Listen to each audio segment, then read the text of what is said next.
Welcome to the Notion of You. I'm Tashi Jones, and today I want to start softly because guilt shouldn't be met with force. It needs to be met with compassion. This episode is for the woman who feels a knot in her chest the moment she chooses herself, the mom who hesitates before resting, who second guesses every boundary, who hears an invisible voice whisper, "A good mom wouldn't need this." Before we go anywhere, let's pause together. If you're driving, keep your eyes on the road, but let your grip on the steering wheel soften. If you're folding laundry, let your shoulders drop just a little. If you're scrolling because your nervous system doesn't know what else to do, see if you can stop for just a breath. This isn't a deep performance breath. Just notice the one you're already taking. And slowly let it deepen naturally. Let your jaw unclench. Move your head from side to side. Let your body know you're not in trouble here. You are safe. I want you to treat this podcast like two friends sitting across from each other at the coffee shop. No fixing, no optimizing, no trying to be better at the end of the episode. Just presence, just honesty, just a soft place to land. Because guilt has a way of tightening us. It convinces us we're doing something wrong simply by being human, by having needs, by wanting space to breathe, to create, to rest, to become. I know that feeling intimately. There were seasons when taking even 10 minutes for myself felt indulgent, when rest came with a running mental tally of everything I should be doing instead. When self-care felt like something I had to earn by exhaustion. That guilt didn't come from nowhere. It was learned. It was absorbed. It was inherited and reinforced in subtle ways over the years. So if you feel it too, nothing has gone wrong. It makes sense. Today isn't about shaming that guilt or pushing it away. It's about getting curious. It's about loosening its grip and about remembering you are allowed to exist as a whole person and not just a role. Take one more gentle breath with me. Let your body settle. Let yourself arrive. We'll move slowly here. There's a moment that keeps replaying for me. My daughter was having a hard day. One of those days where everything just feels like too much inside her little body. The tears came fast. Her breath was shallow. Her nervous system was loud. I sat on the floor with her without even thinking about it. My voice softening, I let her come sit on my lap. I told her she was safe, that there was nothing wrong with her, that it was okay to have big feelings. I didn't rush her. I didn't tell her to calm down. I didn't explain away why she shouldn't be upset. I just stayed, holding her, my breath slow enough for hers to find. And later that same day, I needed a moment. Not a dramatic one, just a quick pause, 10 minutes to sit, to stare out the window, to not be needed. But that voice in my head showed up immediately. Why are you sitting? You could be doing something productive. A good mom doesn't need a timeout. You chose this life. That contrast stopped me cold because I would never speak to her the way I speak to myself. I would never tell her her feelings were inconvenient. I would never suggest she needed to earn comfort. I would never frame her needs as a failure of character. But somehow, the rules didn't apply to me. And underneath all of that was an old belief I didn't even realize I was still carrying, that being a good mom meant constant self sacrifice, that my needs were optional, that ambition, rest, creativity, or even quiet were things that I could just return to later, after everyone else was taken care of, after I had proved myself to be enough. That belief didn't feel dramatic at the time.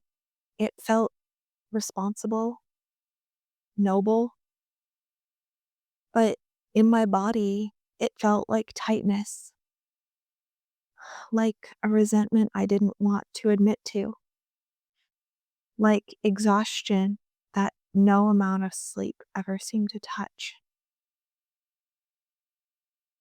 What I've learned is that our nervous systems are always listening to the stories we tell ourselves. And mine was very clearly absorbing that message, that care flowed one direction only, outward. And when care starts to flow outward for too long, something inside starts to wither. I wasn't angry at my daughter, but I was disconnected from myself. That moment became a quiet reckoning, not because I fixed anything right away, but because I noticed that double standard,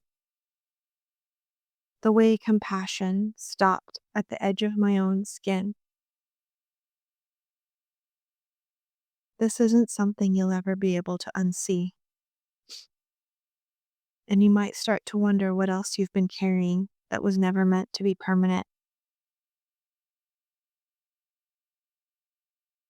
I'm going to pause. I want you to feel what just came up in your body as we talked about that. This isn't fixing, just noticing.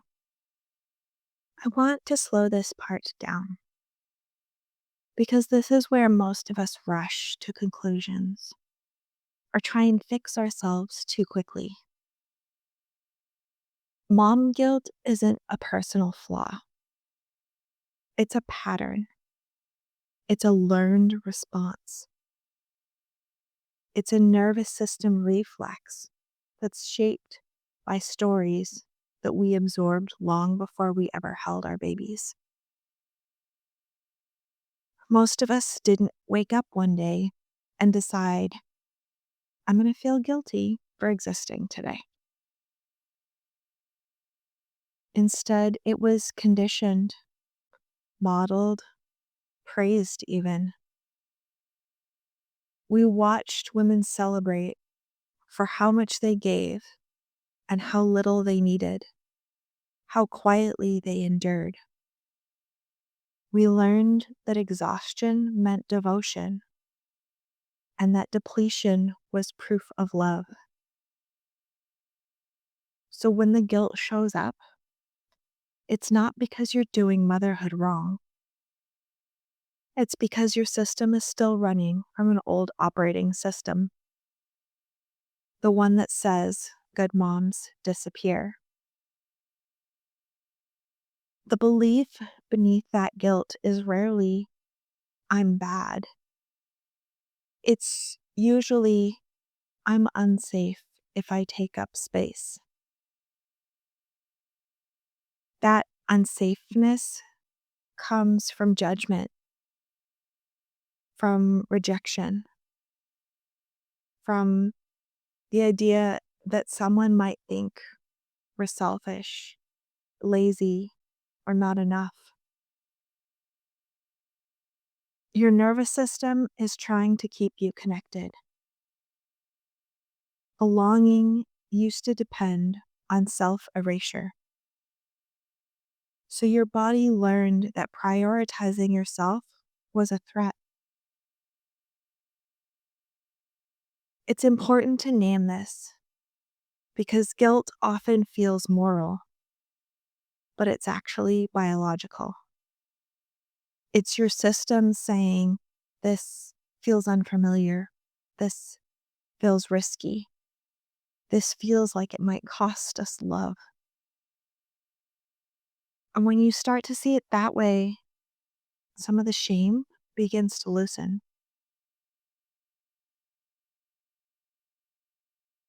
Here's something I noticed when I really started to pay attention. That guilt became the loudest, not when I wanted rest, but when I wanted growth, when I wanted to create, when I wanted to expand beyond survival mode. Rest felt indulgent, but desire felt dangerous because ambition doesn't fit into the self-sacrificing mother narrative. Wanting more than maintenance disrupts the story. So the guilt would show up dressed as responsibility. You should be grateful. You chose this. Other moms do more. Why can't you just be content? Those thoughts feel like truth when you don't question them. Because when I slowed down and actually listened, I realized something really important. Those weren't my values speaking. They were inherited rules. And there's a huge difference. Your values feel grounding, anchoring, whereas rules feel rigid, punishing, urgent. And the guilt thrives on unexamined rules. One of the most revealing practices for me was noticing how differently I spoke to my daughter compared to how I spoke to myself. When she was tired, I didn't tell her to push through. When she needed reassurance, I didn't accuse her of being needy. When she wanted comfort, I didn't ask her what she had done to deserve it. I met her where she was. But with myself, there was always a bar to clear first. Finish the task, earn the break, do more, be better. That's not discipline. That's conditional care. And conditional care teaches your nervous system that love is something you have to perform for. So here's the reframe that'll change it. I want you to feel into this slowly and not just mentally understanding. Your thriving is not separate from your family's well being, it's part of it. Not just in a pretty quote way, but in a psychological way. Children learn safety from regulated adults, presence from parents who aren't constantly abandoning themselves, and emotional permission from mothers who allow their own needs to exist without apology. So when you prioritize yourself with integrity, you're not taking away from your family. You're teaching them what wholeness looks like. That doesn't mean neglect. It doesn't mean checking out. It means refusing to make martyrdom the price of love. Because martyrdom looks like being physically present, but emotionally resentful. It looks like doing everything while feeling invisible. It looks like giving until your body forces you to stop. We often confuse that with devotion because it's what's been modeled for us. But self-loving motherhood feels different in the body. It feels like choice instead of obligation. It feels like clarity instead of chaos. It feels like saying no without collapsing into guilt afterwards. This is where boundaries come in. And I want to be clear, boundaries aren't walls, they're containers. A boundary might sound like, I rest before I'm exhausted. I stop explaining my needs. I let this be good enough. I don't abandon myself to avoid discomfort. It's not about grand gestures. It's about small, repeated signals to your nervous system that you are safe to care for yourself. And safety is built through repetition, not logic. You can intellectually understand you're allowed to rest and still feel guilty every time you do. But doesn't mean you're failing. It means your body hasn't caught up yet. So instead of asking, how do I get rid of guilt? A more supportive question is, how do I move with it without letting it lead? Because guilt doesn't need to disappear for you to choose yourself. You don't need to feel confident to act with self-trust. You don't need to feel certain to honor your needs. And you certainly don't need permission to exist as a whole person. You just need willingness. A willingness to notice when that old story shows up. A willingness to pause instead of react. A willingness to choose alignment over approval. One of the most grounding truths I return to is that guilt is often grief. Grief for the version of you who learned love was conditional. Grief for the way you had to minimize yourself to stay connected. And when you start to see guilt through that lens, it softens. It becomes something you hold instead of something that controls you. And self-priority will stop feeling like rebellion and instead start to feel like repair. Repairing the relationship with yourself. Repairing the trust that got lost along the way. Repairing the belief that your needs are a problem. Self-priority isn't about doing more for yourself. It's about betraying yourself less. It's choosing not to override your body's signals, not to silence your desires, not to dismiss the quiet knowing inside of you. That is where trust rebuilds, not all at once, not dramatically, but through 1,000 small moments where you listen instead of override. The beautiful thing is that your nervous system will respond to that.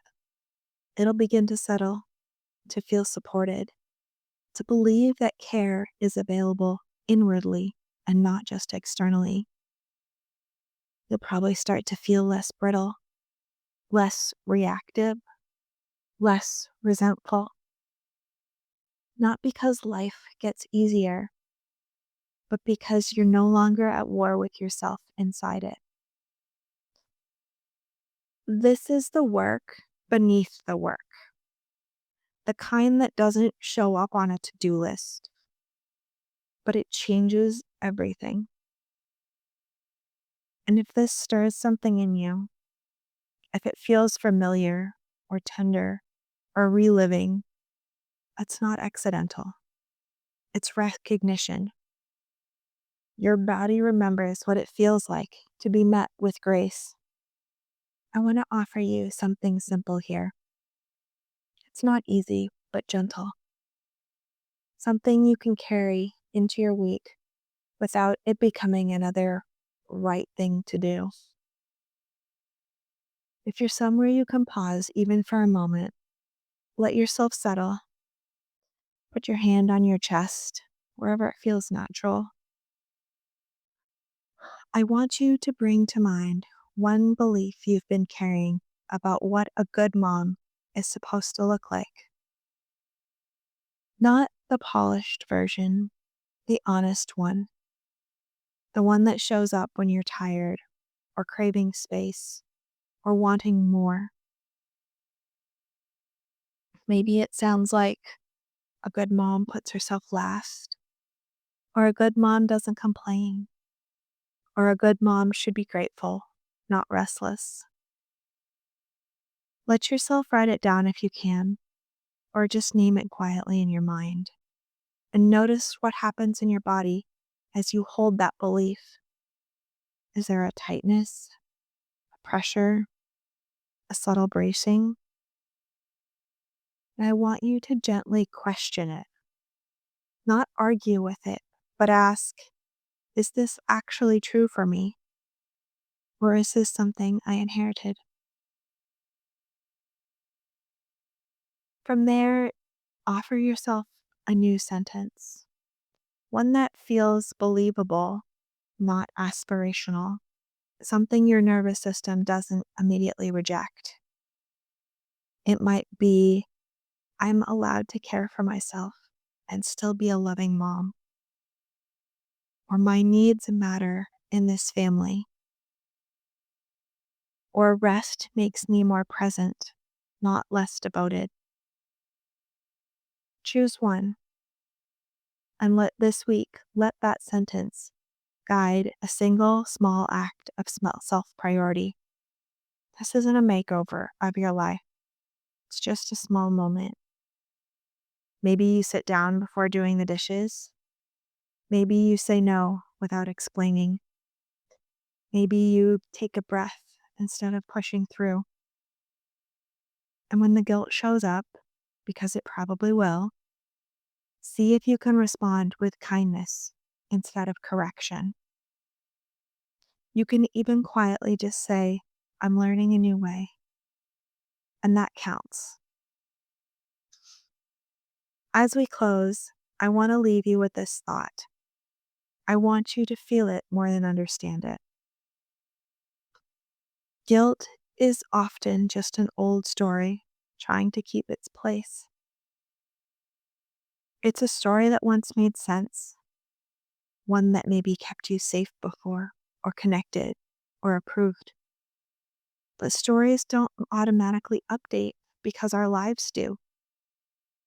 They need to be revisited, held up to the light, and gently rewritten. If guilt has been loud for you, it doesn't mean you're doing something wrong. It means you're standing at the edge of change.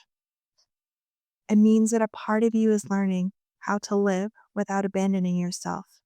And that can feel tender, unsteady, brave. There's nothing wrong with you for wanting more ease, more space, or more room to breathe inside your own life. You are not selfish for tending to yourself. You are responsive. You are listening. You are modeling something so powerful, even if no one ever names it out loud. This work doesn't require perfection. It doesn't ask you to never feel guilty again. It simply invites you to notice when an old belief is speaking and choose again and again to lead with grace instead. If you rewrote a belief today, even quietly, I'd love to know. Send it to me, share it where this episode lives, or you can keep it to yourself. It all counts. What matters is that you let yourself be a part of your own care. You don't have to earn a place here. You already belong. Take a breath with me before you go. Let your body know it's allowed to soften. And when you're ready, carry one small act of self-trust with you into the rest of the day. I'll meet you back here next time.